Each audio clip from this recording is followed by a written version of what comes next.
رحيم ركسهم نطفئ نخيسهم نحجز كيفرسهم عبيدنا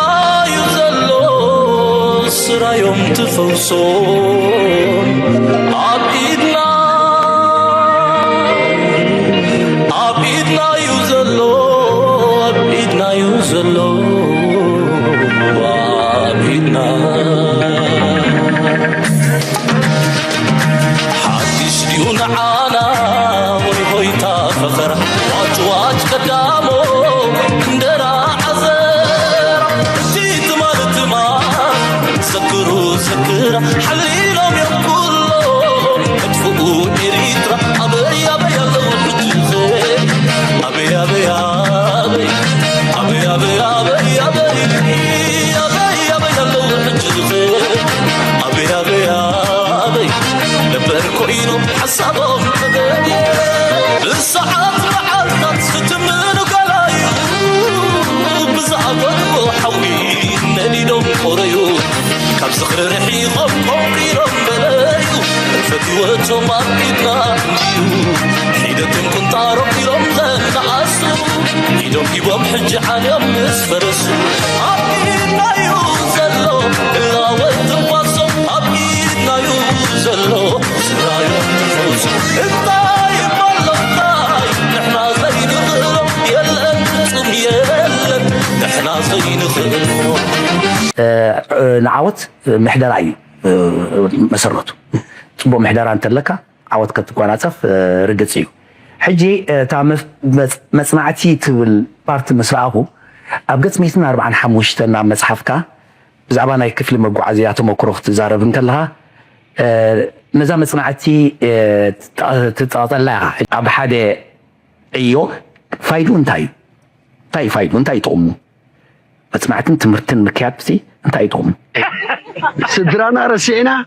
من نابرونا فوق إلنا خنينا إنا أبز مسينا أبز تولدنا مالك أبز حقيقنا أبز قالك أخم تنبرنا حبرة السبب أبز تمرينا أقبل حقنات إرتاح تمرت المصنعتين كما أكل ليروان إذا تمرت المصنعتين حجي أسيو ترنين بوينت ليرو في بعزه كل نجار تقبل نبرة بمصنعتين ليرو حدا ودي حدا قال انتي يرو ما تقاسي حنت مسرح حنت قانتا حنت بطولون انتي سريحة حنت برجل حنت خفل سراويت زكايدوتو أبو زتو قوري يتحيلي أب جنزبنا إيرتراس نايمن سأل خوني لني كبير الولا أنا ولا يفلطني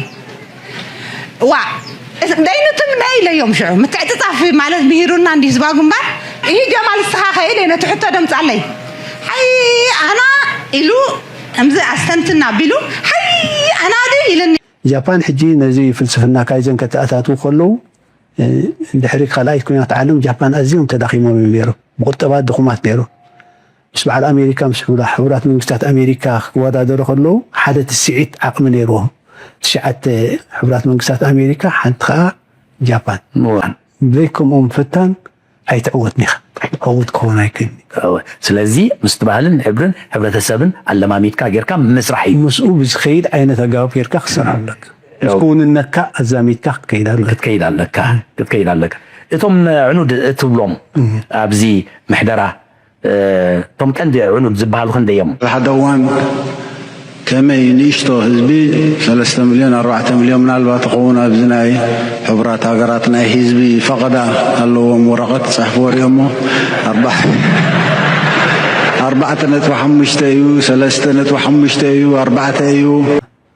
هجي مبزحتكم من الباش نحيلتات دليل تخون احنا قبل رأسنا خنكيلينا مقنياتو حنتي اب مأكلاي مبرع حنتي سورا نيرا تاشي مارسيا تا سورا حجي 100% خبيات ديبند نيرا خاب حنت هاجر يتوسد نيرا خاب قالت هاجرات يا لوجيستكس ناساس 100 خوي نيرا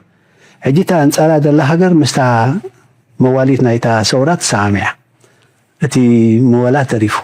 تي حاجز دمص نيرا تا سورا دري فيل كيرا إذا فلسفناتات إزي كتتصنعو انكلخا انتاي شجر أقاتيموكا كل جزء زي رسعة زرباناي سوو إساس تساقاي سنة بينا إساس تساقاي نحنا سمي داينا تسريحنا إيبل سوا خسب سرح دارلو إزي بروجكت ناي سوا اللي لا يكونن ካብቲ ዝዓበየ ካብ ሃናፂኡ ጀሚርካ እስካብ ሕጂ ምክታል ትግበረሉ ዘሎ ኮታስ ብሓፈሻ مقبول دخونه خسات سد غيري أنا هليكوبتر كسرح ديلي يلو نشعو مكتل صحفي بريزيدنت حجي هاي حاجة يرترا نحساس أنا سي هليكوبتر كسرح يلو جنرال سبحات إفريمون كوميد بلانير جنرال سبحات إفريم هو قال قبر قال قبر يا ودي إفريم قال قبر ምክንያቱ ኤርትራስ ክንጥቀመሉ ኣለና እዛ ኣምፊቢያን ማለት ታንክ ኮይና ኣብ መሬትን ኣብ ባሕርን ትንቀሳቀስ እያ ኣጋጣሚ ሽዑ ፕሬዚደንት ተኣኪብናኡ ኢሳያስ ምክትል ዋና ጸሓፍ ማለት እዩ እጂ ኢሉ ሓንቲ ኣብነት ኣምፂልና እታ ኣብነት እንታይ እያ ኣብቲ ማእከላይ ቤት ፅሕፈት መፅእ ነይሩ መዓልታዊ ማኪና ካበይ ናበይ ትንቀሳቀሳ ብመለክትታት ካበይ ተበጊሳ ናበይ ውዒላ ኣላ ናበይ ካ ክትከይድ ደይሊ ሕጂ ሓደ ካብተን መትከላት ናይ ህዝባዊ ግንባር ሓርነት ኤርትራ ብዚአን ተጠቂሰን ዘሎ 11 ተልእኮ ኣት ኤኒ ኮስት ትፈፅም ተልእኮ ኣት ኤኒ ኮስት ክፍፀም ኣሎ ተልእኮ ብዝኾነ ይኹን መለክዕ ክፍፀም ኣሎ ኣብ ህዝባዊ ግንባር ሲ መደብ ተዋሂብካ ከይፈፀምካ ተመፂኻ ፈልጠኻታ ነው እንደገና 14 ሚሊዮን 1,324 ኩንታል ንብረት ይብል ጽብጻብ ዝኸበይ ተረኽበ አቶ ግርማይ አብርሄ ምን አቶ ግርማይ አብርሄ እንተዝብሉንስ እንታይ ንበልኩም ራይ ሓደ መጀመርያ ነዚ ዕድል እዚ መሃብኩም ይቕኒየለይ ንመስግን ካልኣይ ስመይ ግርማይ አብርሄ ተክለ በሃል ኣብ 1951 ናብ ኣስመራ ተወሊደ ኣብ ፎሮብያ ቸንቶ ዝበሃል ቦታ ኣብኡ ከዓ ምስ ብራይ ዓብየ እቲ ዕድመይ ንትምህርቲ ምስ ኣኸለ ትምህርቲ ስካዕ ንዩኒቨርሲቲ ደረጃ ምስ በፃሕኩ እቲ ገድሊ መፂ ማለት እዩ حر إن ولا ناين برست متوين برن نمبر أبشر إن جعلت ميتن 57 ميدا خيدة مادتي أو خيدة أبستفعل على صفحات عميدا سرح نيره أبزوج برحير هرنا تير سلام مادتي فتم جمريا بحر شاية مديبة أو كم كوميشنر ناي تكنيك كوينة مديبة بدحريو دحر مزلاقة مقعدي عمل سي مادتي مقعدي عمل مسخفت مجمريا أبحشكب عم بربب كم كوميشنر ناي نقطة ناي موفار نيره بدحري شعو أم مجمريا ناي 8 جمير كاس قاع شحن تعتميت 85 أبدحر مسمر صلاي ناي جنفر موقعجا دحر مسمر صلاي خنت قطعتا الميرا خوينه أبدحر مسمر صلاي تدبز حق زي حليفه مالتي دحري تغييرا لقنا ناب حد عامت نكتتالنا حدقي تواهيلو بسواكي ميره كاب سواكين دحريو بمغصال كاب شحن 980 شوعتن سقع ناصنت من دحيرو كم حلافي معكلاي بيت صحفت كوميسيون موقعازيا كوينا قليله مالتي دحر ناصنت ابتوس عن كلتنا ابز حجي نزارب الله دلنا بوتا تمديبه ابزي اخ مدب كله خمان دكتور قرقسيو ابز مديبنا ناي موقعازي حلاف سلدنا ورشعو جزيعه نشتي كي مسلكا مس عالم كنا رخباينا عمبربر مس عالم كنا رخباينا لجزي ان مدبك لنا جا كن كتودبك لقب خالق مسلكا مس عالم كنا رخباينا هيلو ابز مديوز كنا مدبك لنا حجي كميدا دمس مسارحيتات نتيز نبره اكايدا دحرنا سنات مالتي بتسعن كلتن بو مسرت ابز مديبه كتاب جا اخمس خلص داردا بتر ገንዘብ كقمت كله 9,700 برتراي نيروا تاكساي زي بيلدين نيرو إيسو غاراج بحر نيرو قدم جاكا بيلدين ولا حنتي نورن حركة ميداد مسارحيتات ناي عمبر بابز نورو مالتي مسارحيتات كافزبا قنبار نتكومولو نورد موسدو نوردنا مكاير وحد تدميرو تسرح جميرنا كم نقداو تكالتي جمير أفتو مجمريا كم تناي ميدا سالارحي حرقن نقداو تكال كونا لو توهيلو كم عمبر باب انتربرايز يلو بستخيمو هلا بشكل جعلت ميتن 96 وكلنا ناي أنت تبعها مسي مالتي مساعدة ممكن رخب جميرنا وكيلنا تيوتا أبيرترا خينا أتيلو شحو بشكل جعلت ميتن 98 وكلنا ناي يا مهانكم عسن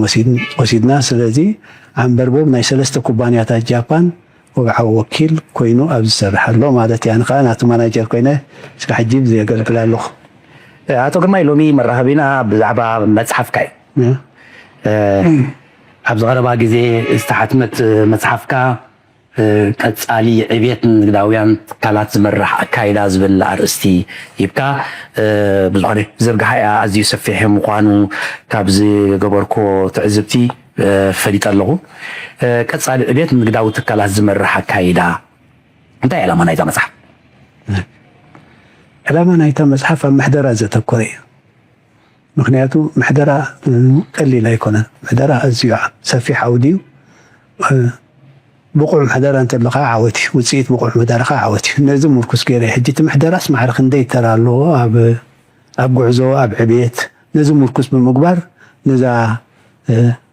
ቀጻሊ ዕብየት ንግዳውያን ትካላት ዝመርሕ ኣካይዳ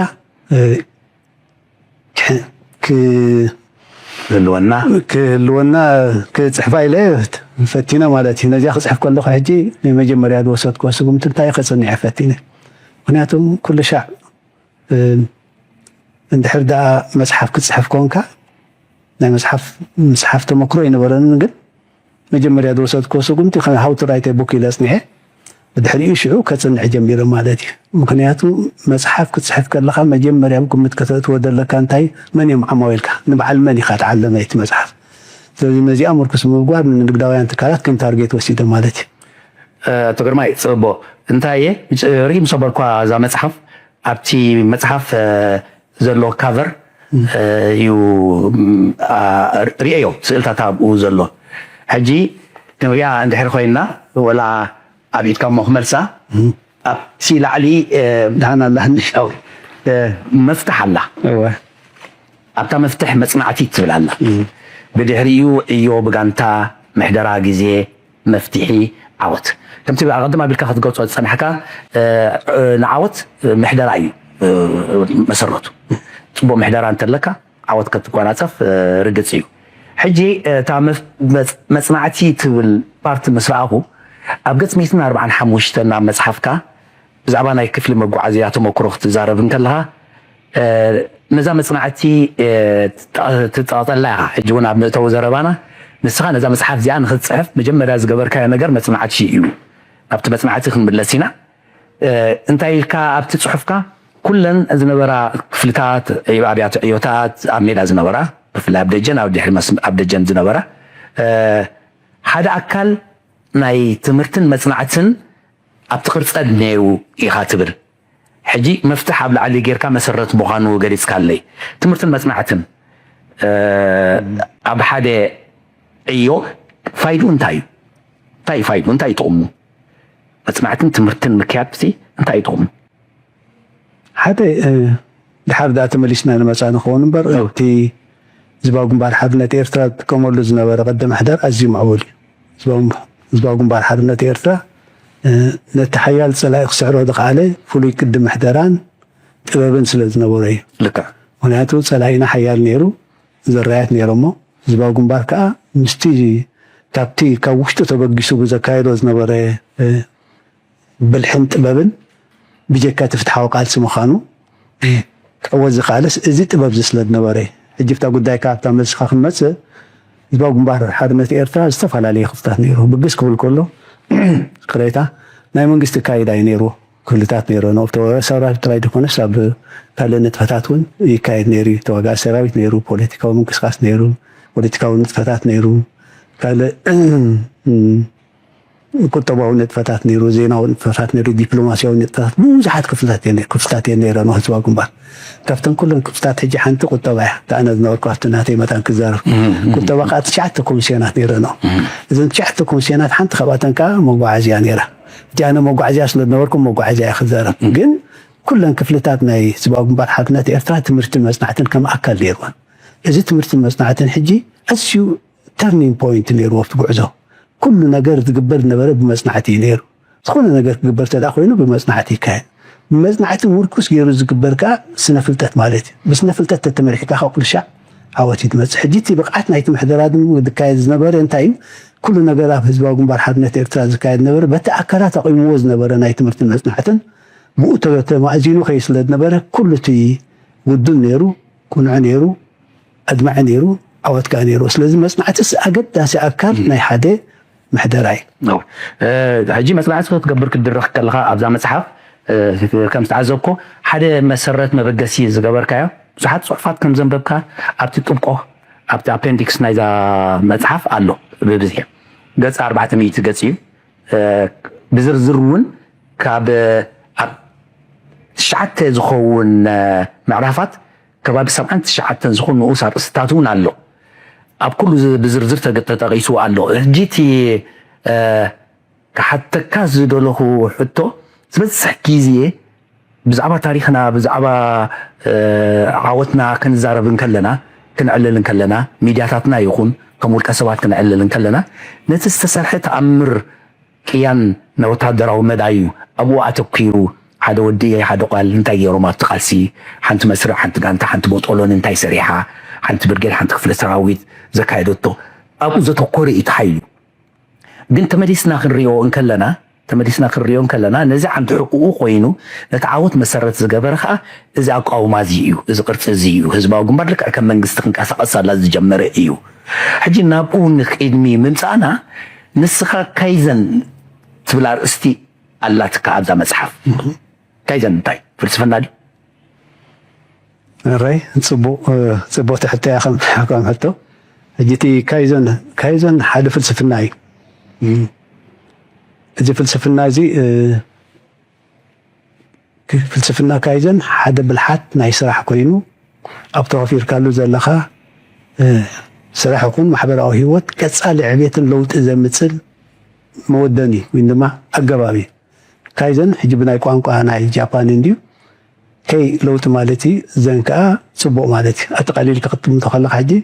ኣብ ተዋፊርካሉ ዘለኻ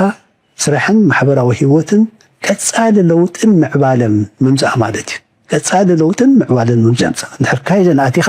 ቀፃሊ ለውጥን ምዕባለን ከተምፅእ ኣለካ ከም ፊሎዞፊት ማይንድ ሴትናቱ ሴት ምስ ገበርካ እዚ ፍልስፍና እዚ ንዕብየትን ንጉዕዞን ንለውጥን ዝመርሕ ኣካይዳ እዩ ስለዚ ኣብቲ ምናልባሽ ኣብቲ ፍልስፍና እዩ ኢልና እንዲና ፍልስፍና እዩ ካበይ ድብገስ ካብ ጃፓን ድብገስ ማለት ከም መበገሲ መእተዊ ኮነና ማለት ኣብ ሙሉእ ዓለም እውን ይስራሓሉ ኣሎ ማለት እዩ ጃፓን ሕጂ ነዚ ፍልስፍና ካይዘን ከተኣታትው ከለዉ ድሕሪ ካልኣይ ኩናት ዓለም ጃፓን ኣዝዮም ተዳኺሞም እዮም ነይሮም ብቁጠባት ድኹማት ነይሮም ምስ በዓል ኣሜሪካ ምስ ሕቡራት መንግስታት ኣሜሪካ ክወዳደሩ ከለዉ ሓደ ትስዒት ዓቕሚ ነይርዎም 9 ሕቡራት መንግስታት ኣሜሪካ ሓንቲ ከዓ ጃፓን ስለዚ ነዚ ደረጃ እዚ ናብ ኣሜሪካ ገጾም ንክስጉሙ ወይ ድማ ምዕባለን ዓዶም ከተኣታትው ኢሎም ክልተ ክኢላታት ካብ ኣሜሪካ ዓዲሞም እዞም ክልተ ክኢላታት መፅኦም ኣብዚ ስታቲስቲካል ኳሊቲ ኮንትሮል ምሂሮሞም ማለት እዩ ኣብ ዓዶ ምሂሮሞም ምክንያቱ እንታይ ዕላምኦም ነይሩ ነዛ ዓንያ ዘላ ጃፓን ከመይ ጌርካ ተማዕብላ ከመይ ጌርካ ንቀዳማይ ዓለም ተርክብ በዚ መሰረት ምስቲ ስልጠና ምስ ወሰዱ ከተኣታትውዎ ፈቲኖም ከተኣታትውዎ ምስ ፈተኑ ክዕወትሉ ይከኣሉ ምክንያቱ ኩሉ ሻዕ ምሕደራ ኣብዚያ ክንፀቕጠላ ዘለና ምስኩንነትካ ከይድ ኣሎ ምስኩንነትካ ተደይከይዱ ኮፒ ፔስት ተገይርካ ኣይሰርሕን እዩ ብዝኾነ ይኹን መለክዒ ጃፓናውያን ከዓ ካብ ኣሜሪካ ተኣታትዎ ፍልስፍና ክሰርሓሎም ኣይከኣልን ምስቲ ናቶም ክውንነት ኣዛሚዶም ሽዑ ካልእ ካይዘን ዝብል እቲ ስታቲስቲካል ኳሊቲ ኮንትሮል ዝነበረስ ኣብ ካይዘን ዝብል ፍልስፍና ተኣታትዮም ኣብዚ ተኣታትዮም ተበጊሶም ንበዓል ኣሜሪካ ቅድመዋ ጀሚሮም ማለት እዩ ምክንያቱ እተን ፋብሪካታት ናይ ኣሜሪካ ንኣብነት ኣብ 1950 ጂኤም ጀነራል ሞተርስ 4 ሚልዮን ሓባ ኣብ ዓመት የፍሪ ነይሩ ቶዮታ ከዓ 11,000 ሓባ ጥራይ የፍሪ ነይሩ ባይዘወይ ቶዮታ ክብገስ ከሎ ኣብ 1937 ተበጊሱ ኣብ ዓመት 10 ሓባ ጥራይ ኣፍርዩ ሕጂ ፍርይዎ ዘሎ ድሓር ክገልፆ እዩ ሕጂ ኣብ 1950 ክንወዳደር ከለና ጂኤም 4 ሚልዮን ቶዮታ ከዓ 11,000 ሕጂ ፍልል ይርአ ኣብ ሓደ ብልዕሊ 400 ማለት እዩ ኣብዚ ግዜ እዚ ግን ቀዲሞሞም ወላ ንጂኤም ቀዲሞሞም ወላ ቀፃሊ ዓወትን ቀፃሊ ምዕባለታትን ነው ምፅልዋ ኣብዚ እዋን እዚ ሕጂ ኣብቲ ናይ ቶዮታ መፂና ክንዛረብ ኣብ ዓመት 12 ሚልዮን ሓባ ሰሪሖም ሸጥሉ ኣብ ሓንቲ ዓመት ሕጂ ሓደ ካብቲ ብዙሕ ናብዚ ምዕባለ እዚ ደብፅሖም ካይዘን እዩ እዚ ካይዘን ፍልስፍና ተራ ኣሎ እሱ ጥራይ ዘይኮነ ካልእ ፋክተርስ እውን ኣሎ ግን እዚ ካይዘን ሕጂ እዚ ካይዘን ኣዝዩ ምዕቡል ኣዝዩ ሓጋዝን ወዳንን እዩ ሕጂ ኣነ ብዛዕባ እዚ ካይዘን ከፅንዕ ምስ ጀመርኩስ እዛ ካይዘን ከጽና ሓይሎም ጀመርኩ እንታይ መሲንዋ ንሕና ኣብ ሜዳ ንጥቀመሉ ነርና እንዲና እዚ ስለዚ እዚኦም ካይዘን ኢሎም ሽም ሂቦም እምበር ካይዘን ኣብ ሜዳ ውሳና ነይሩ ተጠቂምናሉ ኢና ከዓ ሰሪሕናሉ ኢና ከዓ ሕጂ ብዛ መፅሓፈ ንኩሉ ከንፀባርቕ ፈቲኑ ካብኦም ተበጊሰ ታሪክ ካይዘን ኣብ ህዝባዊ ግንባር ሓርነት ኤርትራ ኢለ ከዓ ነዚታት ኣምፅኡ ሕጂ እዚ ኩሉ ፈጠራን ሰንዓን ገለ ክመፅእ ዝኸኣለ ኣብ ህዝባዊ ግንባር እውን ተሰሪሕሉ ብመደብ ተሰሪሕሉ ብሃውሪ ብግምት ዘይኮነስ ተሰሪሕሉስ ካይዘን ክንዕወተሉ ክኢልና ኣለና ማለት እዩ ነይሩ ተዓዊትናሉ ሜዳ ዛዕምብረው ንጥቀመሉ ኣለና ኣብ ዓለም ሙሉእ ተዘርጊሕሎ ኣብ ኣፍሪካ እውን ኣብ 14 ሃገራት ተዘርጊሕሎ ብሓፈሻ ግን እዚ ካይዘን ዝበሃል ከም ፍልስፍና ኣዝዩ ገዳሲ ኣብዚ እውን ስቲል ኣብ ዓድና ኣሎ መልክዓት ሒዝና እዚ ካልና ሃናሽም ሒድና ስለዘይሰማሕና ስለዘይወደናዮ እምበር ኣብ ሜዳ ንጥቀመሉ ነርና ሕጂ እውን ስቲል ንጥቀመሉ ኣለና ስለዚ ከም ፍልስፍና ኣዝዩ ምዕቡል ዝኾነ ፍልስፍና እዩ መበገሲ ሓደ ሰብ ወይ ሓንቲ ስድራ ድያ ናይ ቶዮታ እወ መበገሲ ክትብገስ ከላ ቶዮታ ኣብ 1937 ከምቲ ዝበልኩ ዓመተ ምህረት ተመስሪታ እዚ ቶዮታ ዝበሃል ኣብ ሓጎ ዓላማ እዩ ነይሩ እንታይ ነይሩ ዓላማ እዩ ነይሩ ዓላማ እዩ ቤት ዓላማ እዩ ነይሩ ድሓር ኣሜሪካ ከይዱ ነዛ ማኪና ክሰርሓለን ኢሉ ማኪና ክሰርሓለን ሓንቲ ዝኾነ ተመክሮ ይነበረ ማኪና ክሰርሓለን ኢሉ ተበጊሱ ከምዛ ዝበልኩ ካብታ መጀመርያ ኣብ 37 ዓመት 1930 ሓባ ጥራይ ሰሪሑ ሕጂ 12 ሚልዮን ሓባ ሰርሐሉ ጂታይ ንምባል እዚ እቲ ማኔጅመንት ናቱ ኣዝዩ ምዕቡል ኣዝዩ ስቱም እዩ ዋላ ካብኣቶም ብዙሕ ዝወሰድና ያሎ ሓደ ካብቲ ካይዘን ኢልና ንዛረበሉ ዘለና ካብኦም ተበገሰ እዩ ከይዱ ኣብ ኣሜሪካ ከይዱ ኣነ ማኪና ክሰርሐ ኢሉ ብዙሕ ተመክሮ ዘይብሉ ተበጊሱ እንታይ ዘኻኽርካኒ ኣቶ ግርማይ ኣብ ሜዳ ከለና ሓደ ዳንኤል ታፍላ ዲዝባል ኣባል 23 ብርጌድ 23 እዩ ነይሩ ኣብቲ ባህሊ ይውል ነይሩ መስለኒ ኣነስ ሄሊኮፕተር ክሰርሕ ደለ ይብልዎ ንሽዑ ምክትል ፀሓፊ ፕሬዚደንት ሕጂ ናይ ሃገር ኤርትራ ንስያስ ኣነሲ ሄሊኮፕተር ክሰርሕ ኢሉ ኣምቢሽን እቲ ጥሙሕ እዩ ዝረአየካ ኣብቲ ዝነበረና ኣብ ኣሜሪካ ኮይድካ ከምኡ ክትገብር ይከኣል ንሕና እውን ክሳብ ከምኡ ተመጉሶ ምውሳድ ዝበሃል ነገር ኣብ ኩሉ እንድዩ ዝረአ ንዕኡ ኣዘኻኺርካ ንዚ ከይድ ኢሉስ ኣብ ኣሜሪካ ከይዱስ ኣነ ከዓ መኪና ክሰርሐ ኢሉ ካብ 20 ካብ ምንታይ በፂሑ ኢልካ ኣብ 12 ሚልዮን በፂሑ እቲ ኣዝዩ ኣገዳሲ ዝኾነ ኣብዛ መፅሓፍ ረኺበዮ ዘለኹ ዓብዪ ቁም ነገር ካብቲ መሰረታዊ ክትዛረበሉ ዝፀናሕካ ንሓደ ፍልስፍና ኣምፂኻ ናትካ ባህልን ልምድን ናይቲ ሕብረተሰብ ናትካ ተመክሮ ከይትኻ ክስርሓሉ ምፍታን ኣብ መወዳእቱ እንታይ እዩ ብዘይከምኡ ምፍታን ኣይትዕወትኒ ኢኻ ዕውት ክኾን ኣይክእልኒ ስለዚ ምስቲ ባህልን ሕብርን ሕብረተሰብን ኣለማሚትካ ጌርካ ምስራሕ እዩ ምስኡ ብዝኸይድ ዓይነት ኣገባብ ጌርካ ክስራሕ ኣለካ እስኩውንነትካ ኣዛሚትካ ክትከይድ ኣለካ እቶም ዕኑድ እትብሎም ኣብዚ ምሕደራ እቶም ቀንዲ ዕኑድ ዝበሃሉ ክንደዮም ሕጂ ኣብቲ ምሕደራ ምናልባሽ ኣብታ ሓንቲ ከእትወካየ ኣብቲ ናይ ህዝባዊ ግንባር ክትእትወ ንመካኒ ኢለ ኣብቲ ናይ ህዝባዊ ግንባር ከእትወካየ ሕጂ ንሕና ማዕቡል ታሪክ ኣለና መምሃሪ ክኸውን ትኽእል ንዓና ጥራይ ዘይኮነስ ንዓለም መምሃሪ ክኸውን ትኽእል ኣለና ሕጂ ታሪክ ህዝባዊ ግንባር ሓርነት ኤርትራ ታሪክ ዓወት እዩ ህዝባዊ ግንባር ሓርነት ኤርትራ ነዚ ሓያል ፀላኢ ምዝራያቱ ክስዕሮ ዝኸኣለ ፍሉይ ጥበብን ምሕደራን ኣካይዳን ስለ ዝነበሩ ሕጂ መትከላት ምሕደራ ነይሮም እቶም መትከላት ንሓና ክንዛረበሎም ኣብቲ መፅሓፍ ዘሎ ዘይኮነስ ብጭቡጥ ኣብ ኤርትራ ተሰርሓሉ ኣብ ገድሊ ተሰርሓሉ ዝተዓወትናሉ ከዓ ሕጂ ህዝባዊ ግንባር ሓርነት ኤርትራ ፍሉይ ቅዲ ምሕደራ ነይሩ ፍሉይ መትከላት ምሕደራ ነይሩ 11 ኢለ ኣብዚ መፅሓፍ ክሳብ ገይረ ኣለኹ በብሓደ ተኸድናዮ ናይ ፅላእኒ ሓደ እቲ ፖለቲካዊ ንቕሓት እዩ ነብስና ነብስማትና ኩሉ ሻዕ ገድሊ ክንከይድ ከለና ንሃገራዊ ናፅነት ኢልና ኢና ንኸይድ ዘለና ተበጊስና እምበር ኣብኡ ምስ ከድና ኢና ድሓር ንቕየር እዚ ፖለቲካዊ ንቕሓት ህዝባዊ ግንባር ብትካላዊ ኣሰራርሓ ገይሩ ነቲ ዝነበረና እምንቶ ከም ዝቕየር ገይሩ ነቲ ሃገራዊ ናፅነት ጥራይ ዘይኮነስ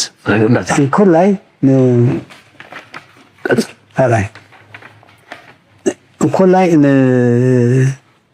ኮታስ ድርብ መስዋእቲ ንክትከፍል ስጋዕከውን ድዩ ዝቕይረካ ከም ህዝባዊ ግንባር ከም ሓቂ ምክንያቱ እቲ ናይ ህዝባዊ ግንባር ዝነበረ መሪሕነት እንታይ ብቁዕን ኣርኣያውን ብቁዕን ምሕደራ እዩ ነይሩ حجي هذا بوليتيكا ونقحت كلايتي رئيس مركوساي رئيس مركوسا حزب جنبار بسكو بالكل تحيزو حنتي علال كعلو لكم لك وين زلها هو رئيس مركوسا جزا رئيس مركوسا خمية كل شيء تعليم مسكتك استخستي بتس قلت في عوت بزحنا قرصت فولتي لك أو سكت لها تختار تقبر جي تعليم كدنا شن تعتمد 59 سنة دفيس عن شدشتن كما همة ودينا بنفح مسينا خل مدة حجي كله دعلم تقادلاي مستوى سراويت خيدي الدل قاطع مشروع بريزيدنت تأكيد لنا سياسة مكتوب لنا صحف مالتي جي لو حنت أبنة تمثيلنا تأبنة متاعها جي مبزحتكم من الباش نحيلتات دليل تخون احنا قبل رأسنا خنكلينا مقنياتو حنتي أب مأكلاي مبرع حنتي سورة نيرة تاشي مارسيا تا سورة حجي 100% خبيات ديبند نيرة خاب حنت هاجر يتوسد نيرة خاب كالوت هاجرات يا لوجيستيكس ناساس ميت خوي نيرة حجي تا انسالا دلا هاجر مستا مواليت نايتا سورات سامع تي موالات تريفو تي حاجز دمت نيرة تا سورة دري فيل كيرا حجي نحنا خا رسنا نكرينا حجي كفتاتكم تبدويلو كاتنا كفتا سلينا حجي معرخ ندي حجي تبالحير ايه زباقون بار بدسك بالكلات حجي رئيس مركوسا حدا خبتي زدكم والنوري كالتي واننتي اونرشيب كم تحضرن غيرو كال توفاينتي كال بغانتا عيو غانتا بعيو بزح نغرات الله خطاس عاوتنا ناي بدني وحجي كل شيء عم مبدحت غزي ميدا هنكيت كلناسي بزي سلومنا غيرنا خمس مرعي وزي اوف كورس أفسلومنا حجيت حيلتات رخيبنا تفادلتي كيف تودوا أنت نام حالة سقعن مساكو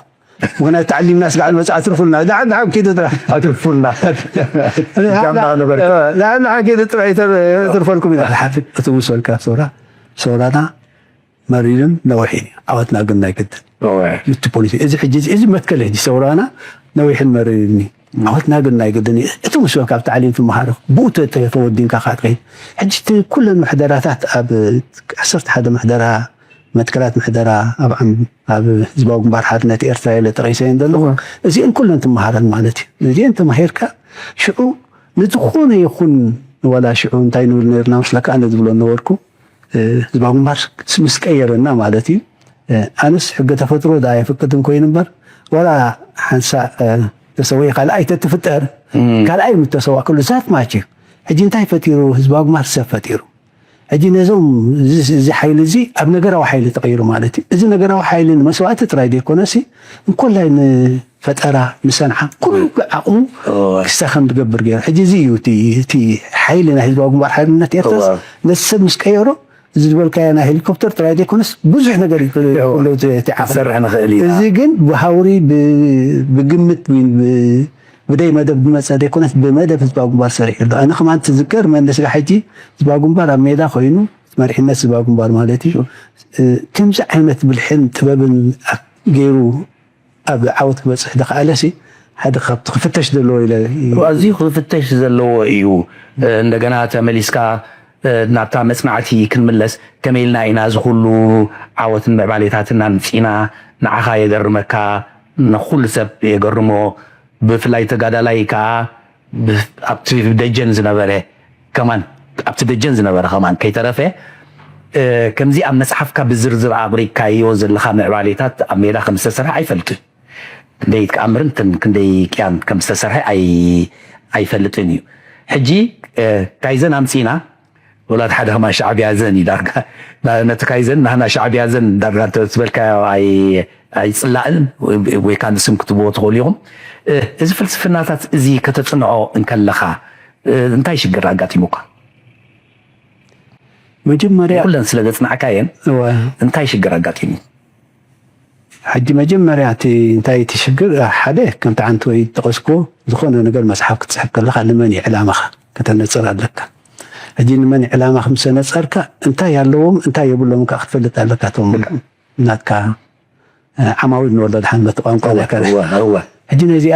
قدم مصنعتي كايدة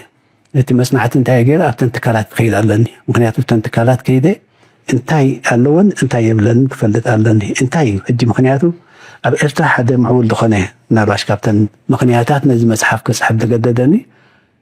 ኣብ ኤርትራ ምዕቡል ምሕደር ኣሎ ብልምድን ብትምህርትን ዝመፅእ ሕጂ እዛ መፅሓፍ ነዚኣ ክፅሕፍ ከለኹ ከም መተካእታ ናይቲ ዘሎ ዘይኮነስ ከም መመላእታ ነቲ ዘሎስ መመላእታ ሕጂ ክምላኣሎም ይደለኒ እምበር ነቲ ሒዞሞ ዘለዉ ክትካ ኣይኮንኩን ሕጂ ብቶም ኣካየድ ሳሓት ከይደ 26 ትካላት ከይደ ኣብኡ ከይደ ሕጂ መጀመርያ ከይድ ከለኹ ከቢድ እዩ ነይሩ ምክንያቱ ስ ንሓደ ካየድ ስራሕ ከም ዝትገብር ዶ ክትብሎ ከለካ ትፍትሸኻ ዘለካ ማለት እዩ ግን ኣትየ ከምዚ ዕላማ እዩ ኮንፊደንሻል እዩ ንደገ ዝወፅእ ኣይኮነን ከምዚ ስለ ዘለኒ ተመክሮት ናተይ ባክግራውንድ ገለሰት ናይ ትዮታ ተመክሮ ናይ ሜዳ ተመክሮ ኩሉ ዋሂድናሲ ሓደ መውከሲት መፅሓፍ ናይ ምሕደራ ምስ በልኩም ኩሎም ድሓር ተቐቢሎሞ ብዝኾነ ብዘይፀገም ክሳይ ኮይኑ ዋላ ናይ ሜዳ እውን ከምኡ ገይረ እሱ ጥራይ ዘይኮነስ ዋላ ናይ ሰዋ እውን ከስንዖ ፈቲነ ኩሉ ሕኩታስ ኣብ መፅናዕቲ ተመርኮሰ እዩ ኩሎም እቶም እቲ ሽግር መጀመርያ ኣነ ዝሓስቦ ነበርኩን ኣቶም ኣትየ ከፅንዕ ከለኹን ግን ቀሊል ኮይኑ ኩሎም ከዓ ክሳይ ገይረ ኣብ መፅናዕቲ ተመርኮሰ እያ ትገይራ እዚኣ መፅሓፍ ምስ ውድቲ ዛንታ እንዳዓለልና ኣለኹ ንከይድ ኣብ ሜዳ መጀመርያ ክትጠቀስ ከለካ ኩሉ ግዜ ዘይርስዓ ዘረባ ናይ ስቡ ኢሳያስ ፀጋይ ስነጥበበኛ ኢሳያስ ፀጋይ ንሕና ሳብ ሜዳ ኢና ተሰሪሕና ይብል ሳዋ ከሰብ ዝስራሕ ዳሎ ብልክዕ ኣነ ብምንታይ ጥምታ ባይዘወይ ነዛ ሳዋ ኣብቲ ምሕደራ እትያ ኣለኹ ካብ ሓንቲ ካብተን ንኡሳና ርእስቲ ናተይ እንታይ እያ ትብል ብቑዕ ምሕደራ ዓወት እያ ትብል ብቑዕ ምሕደራ ዓወት ውፅኢቱ ዓወት ብቑዕ ምሕደራ ውፅኢቱ ዓወት ሕጂ ነዚኣ ከፅንዕ ከለኹ ንሳዋ እያ ከም ክሳይ ወሲዳ እያ ኩሉ ሻዕ ጉመት ከነእትወ ዘለና ቅድሚ ናፅነት ይኹን ድሕሪ ናፅነት ዓበይቲ ፕሮጀክትታት ዕዉታት ፕሮጀክትታት ኣለና ኣብ ኤርትራ ምክንያቱ ሕጂ ንሕና ንናይ ደገ ጥራይ ዘይኮና ከነቃልሕን ከነብልን ናይ ውሽጥና እውን ኣለና ሓደ ካብቲ ናይ ውሽጥና ሕጂ ሳዋ ሕጂ ናይ ብሓቂ ሰብ ትፈጥር እያ ብምክንያት ምህናፅ ናይ ሳዋ ሃገር ድሒኑ ብምክንያት ምህናፅ ናይ ሳዋ ሃገር ኣብ ህንፀት ብዙሕ ምዕባለታት ኣምፅኡ ስለዚ ነዚኣ ከም እምኒ ክርናዕ ወሲደ ነታ ሳዋ ከፅናዕ ፈቲና ነዚኣ ሕጂ ቅድሚ መጀመርያ ኢንተርቪው ዘግበርኩ ኮሎኔል ደበሳይ ግደ እዩ እሱ ካብቲ ከም መጀመርያ ስለ ዝነበረ ካልኦት እውን ኣብ ኢንተርቪው ዝገበርዎ ነይሩ መበል 25 ዓመት ንዕኡን ሪከርድ ገይረ እቶም ኣብኡ ነበሩ መስረቲ ተዛረቦ ኤሪቲቪ ነዚ ኩሉ ክሳይ ገይረ እየ ስለዚ እዚ ፕሮጀክት ናይ ሳዋ ቀሊል ኣይኮነን ካብቲ ዝዓበየ ካብ ሃናፂኡ ጀሚርካ እስካብ ሕጂ ምክታል ትግበረሉ ዘሎ ኮታስ ብሓፈሻ ምዕቡል ዝኾነ ክሳይ ሰብ ዝቕይር እዩ ከምኡ ስለ ዝኾነ ከዓ ሃገር ውሒሳ ሕጂ ሳዋስ ኣነ በቲ ካልእ ዘረባ ዳ ከይከደና እምበር ሳዋስ ቀሊል ኣይኮነን እዩ ልክ ኣለኻ ንምሳሌ ኣብ ፍሬ ወፍሪ ዋርሳይ ከኣሎ ኣብ ዝብል ፕሮጀክትታት ብምሉእ እቲ ፕሮጀክትታት ናይ ህንፃ ፕሮጀክትታት ሕክምና ምስራሕ ድልድል ምስራሕ ፅርግያ ምስራሕ ብምሉእ እቲ ዝሰርሖ ዓቕሚ ናይ ሳዋ ሓይሊ ናይ ሳዋ ዓቕሚ እዩ ምስ ኩለን እተን ትካላት ነቲ ናይ ሳዋ ዓቕሚ ነቲ ናይ ሳዋ ጉልበት ነቲ ፓወር ንዕኡ ከዓ ንሰን ናብ ክኢላታት ለዊጦም እየን ናብ ህንፃ እንድሕር ተመዲቦም ናይ ህንፃ ክእለት ናብ ጋራጅ ተመዲቦም ናይ ጋራጅ ክእለት ኣብ ኩሉ ዘማዕበሉ ሓደ ሶሳይቲ ነቲ ናይ ገድሊ ዝትክእ ክስታይስ ሶሳይቲ ዝተሰሪሑ እዩ ቀሊል ኣይኮነን ኣብ ሓንቲ ተመኮ ምናልባት ተኣሳሲርና ሰባት ምንቅያር ትረፍ ብሓደ ንገዛ ርሱ ሳዋ ስኬትካ ኣብኡ ኣምሂርካ ኣብቲ ቤት ትምህርቲ ተማሂሮም ቀለቦም ምግቦም ኩሉ መሎም ክኢሎም ወታደራት ኮይኖም ንክወፁ ዝወፅእ ባጀት ዓብዩ ኣዝዩ ዓብዩ እዩ ኣብ ገሊኡ ኣብ ጃፓን ኣብ ቻይና ዝረኣኽቦ ደቆም ምእንቲ ናይ ብልሓት ናይ ፈጠራ ናይ ክእለት ርእስኻ ምኻድ ክላመዱ ክመሃሩ ክሳብ 300 ዩሮ ከፊሎም ደቆም ናብ ከምዚ ዓይነት ሳዋ መሰልጠኒ ይሰዱ እሞ ሰልጢኖም ምስ መፁ እቶም ወለዶም ምእማን ዝስእንዎ ኣክቲቪቲ ይጅምሩ ብቲ ገዛ ሕጂ እሱ ከም ፕሮጀክት ርኢና ማእከል ናይ ሰሜናዊ ምብራቕ ሳሕል ናይ ምዕባለ ማእከል ነዚ ኩሉ ለውጥታት ነዚ ኩሉ ስራሕ ዝተኻየደ ኣብዚ ግንባር እዚ ካብዚ እዩ ዝምንጩ ካብዚ ከባቢ እዚ እቲ 4-5 ብርጌዳት ዝበሃል ኣብዚ ዝነበረ ኩሉ ቤት ፅሕፈታት ማእከል እዩ ናይ ድሕሪት ካብ ፖለቲካ ቤት ፅሕፈት ንቅድሚት ከዓ ንሰራዊት ማለት እዩ ስለዚህ ኣብዚ ኩሉ ነገር ነይሩ ክዝረባ ይከኣልኒ ንሕና ዞም ኣብዚ ኣለና ሓለፍቲ ኣነ ፊሊጶስ ተኽላይ ገለመለ ደቂ 21 ዓመት ኢና ኣብዚ ዘለና ሳትኩም ሰ ኣረገውቲ ኢኹም ምስቲ ሽዑ ዝነበርናዮ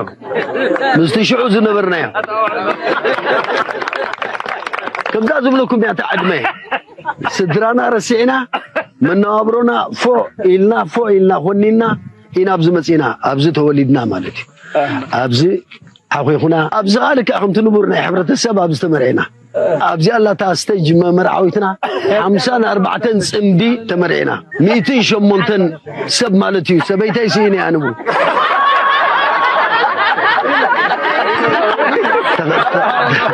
أنا بالله تازا مرعت يا تازا سبيتي تبلكو بزلها كابتلها نو كل انت ايش حسابي مرعينا خما يقرك ترغبا تهيوتنا سدرانا ابزي اين حلفنا كابات بلص هيوتنا حلفنا موت الله تزبلص هيوتك الله خلت اكستريمي تزبرت اخويناتن نابرانا ابزيو تزبلص ني حوس مستنسنتنا مستي ادمينا خا تزبلص هيوتك ابزي حليفو سئلو زلو ገንዘብ አምጪ ሱዳን ደውለት ስለዝኾነት ወይ ከሀገር ስለዝኾነት እዚ ገንዘባ ኢትዮጵያ ኻ እዚ ገንዘባ ንሕና ትሕት መግዛት ስለዘለና እዚ ንጥቀም ነርና ሕጂ ደርግ መጪ ኻ ናይ ደርግ ተቀይሩ ገለለ ምሂረ ጀማል ዓብድራህማን ታይብለኒ ኣብዚኣ ሕተላህን ሕቶ ዕድል ምሳብኮ ኤርትራ ናጽነታ ምስ ወሰደት ሲ ኣብ ገንዘብና ኤርትራስ ናይ መን ስእሊ ክኸውን ይልኒ ከቢድን ወላ ኣነ ናይ ፈልጦኒ ዋ داينتم نايله يوم شعو متعتصف مالت بيرونا عندي زبا غمبار ايه جمال السخاخه ايه تحطو دمص علي حي انا الو امز استنتنا بيلو حي انا دي يلني اهجموا لا يليو شجرت بانديرتهم وشهيدت حنتها لسميت هي لقبت تقبع يلني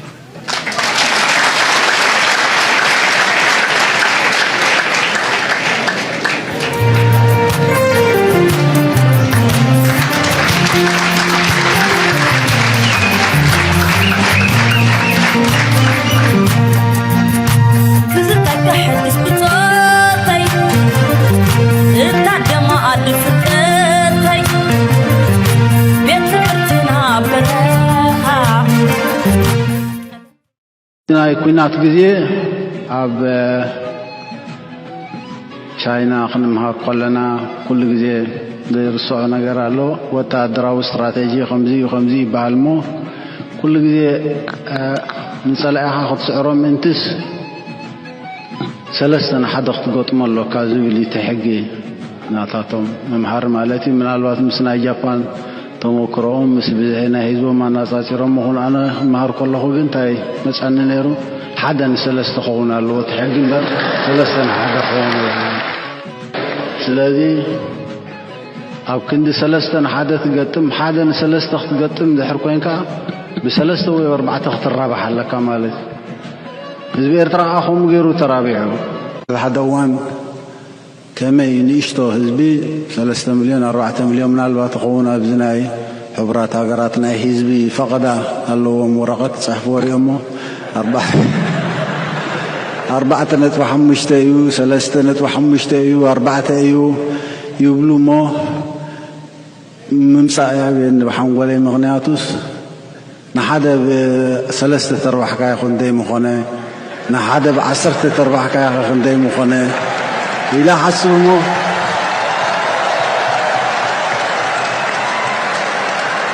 فقدي ترايقنا فقدي كل سب حد سبي قلت عيني قلت أذني قلت أداو قلت أقارد اللو يجن عينتنا يسب فلالة 3 مليون ترايقنا 4 مليون ترايقنا 5 مليون ترايقنا بخندين الرابع الحمد لله إنا خن الرابع إلنا خمد صرحنا يو غير 3 مليون و4 مليون ترايقنا ذي كنا الرجاجي سفلت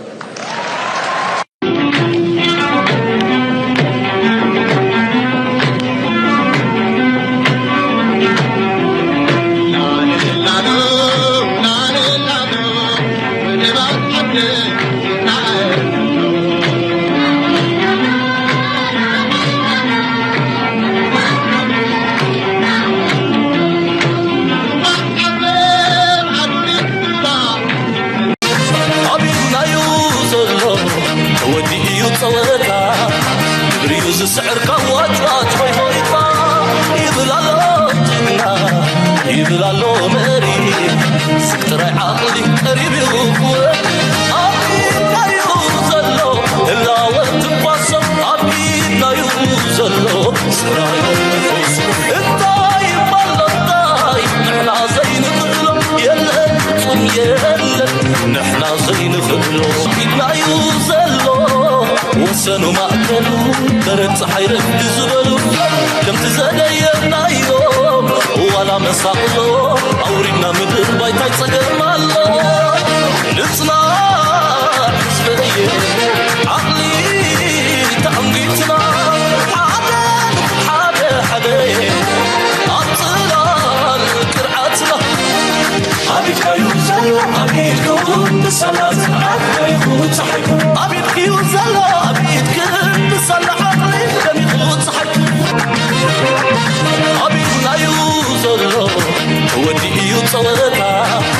بريوز السعر كواج واج هاي هايتا يبلالو جنا يبلالو مري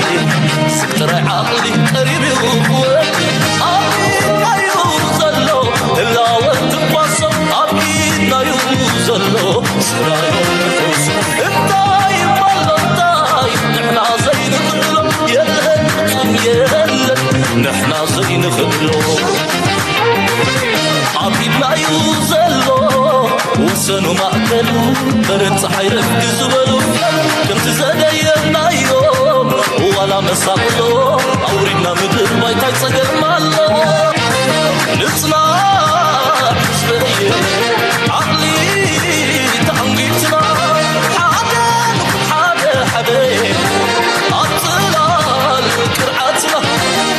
عبيد يوزل عبيد كون بصلاة عبيد يفوت صحيح عبيد يوزل عبيد كون بصلاة عقلي كم يفوت صحيح عبيد يوزل عبيد كون بصلاة عبيد يفوت صحيح عبيد يوزل عبيد كون بصلاة عقلي كم يفوت صحيح عبيد يوزل عبيد كون بصلاة عبيد يفوت صحيح